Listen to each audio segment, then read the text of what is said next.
Our Hebrew Bible reading this morning is 2 Kings 5, 1 through 14, the healing of Naaman. Let us listen to the Word of God this morning with commentary on the reading by Pastor Shelley. Naaman, commander of the army of the king of Aram, was a great man and in high favor with his master, because by him the Lord had given victory to Aram. The man, though a mighty warrior, suffered from leprosy. Naaman is successful, recognized, rich, and famous. He has access to the best health care in his country, the best money can buy. But doctors in Aram aren't able to heal Naaman of leprosy, a horrible skin disease. Now the Arameans on one of their raids had taken a young girl captive from the land of Israel, and she served Naaman's wife. She said to her mistress, "If only my Lord were with the prophet who is in Samaria, he would cure him of his leprosy."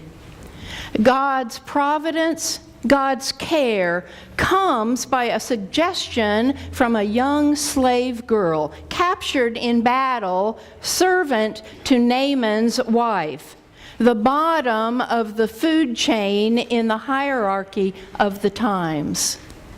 So Naaman went in and told his lord just what the girl from the land of Israel had said. And the king of Aram said, "Go then, and I will send along a letter to the king of Israel." Naaman went, taking with him 10 talents of silver, 6,000 shekels of gold, and 10 sets of garments.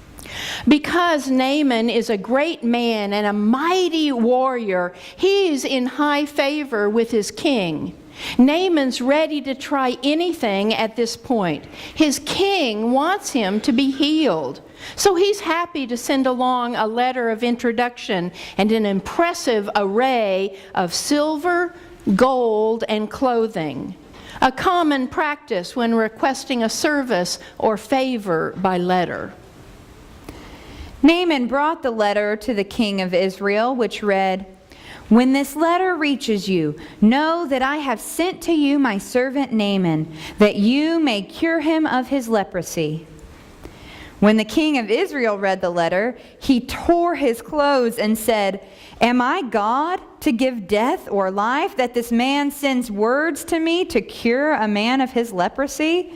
Just look and see how he is trying to pick a quarrel with me." Because of the confusing wording of the letter, the king of Israel misunderstands what the king of Aram is asking of him. The king of Israel thinks he's being asked to cure Naaman himself, since he knows that only God can give life and healing. He assumes the letter is a trick from the king of Aram, a letter to provoke a quarrel between the two kings. So he tears his clothes and points to God's authority and God's power to heal. But when Elisha, the man of God, heard that the king of Israel had torn his clothes, he sent a message to the king. "Why have you torn your clothes? Let Naaman come to me, that he may learn that there is a prophet in Israel." Up to this point, the prophet Elisha has been in the background, not even referred to by name until verse 8. But as a prophet of God, he's able to clarify the misunderstanding between the two kings. As a messenger of God, he's able to set the action back on God's intended path to shalom, wholeness, and well-being for Naaman. So Naaman came with his horses and chariots and halted at the entrance of Elisha's house.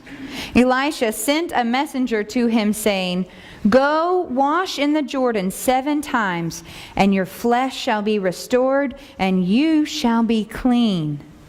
But Naaman became angry and went away, saying, "I thought that for me he would surely come out and stand and call on the name of the Lord his God and would wave his hand over the spot and cure the leprosy." Are not Abana and Pharpar, the rivers of Damascus, better than all the waters of Israel? Could I not wash in them and be clean?" He turned and went away in a rage.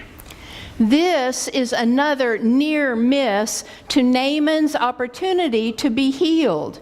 He expects personal service from the prophet Elisha, who doesn't even come to the door to greet him.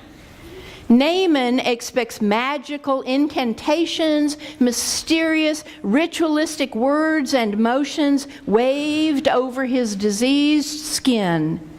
Naaman expects a spectacular healing accompanied by much fanfare. And then to be told to just simply wash in a river? Naaman objects that he could have dipped himself in the waters of the Jordan River back home. What's so special about bathing in foreign waters? But Naaman's servants approached and said to him, "Father, if the prophet had commanded you to do something difficult, would you not have done it? How much more, when all he said to you was, 'Wash and be clean'?" Again, lowly servants step forward and redirect Naaman. The servants, who generally would have no voice of influence on Naaman, are able to get him to stop being angry and insulted so that Naaman can participate in his own healing and receive God's grace. So Naaman went down and immersed himself 7 times in the Jordan, according to the word of the man of God.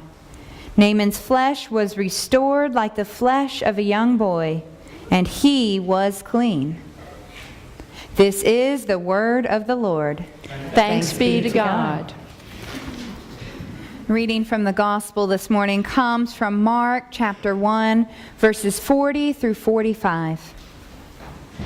A leper came to Jesus, begging him, and kneeling, he said to him, "If you choose, you can make me clean." Moved with pity, Jesus stretched out his hand and touched him, and said to him, "I do choose, be made clean." Immediately the leprosy left him, and he was made clean.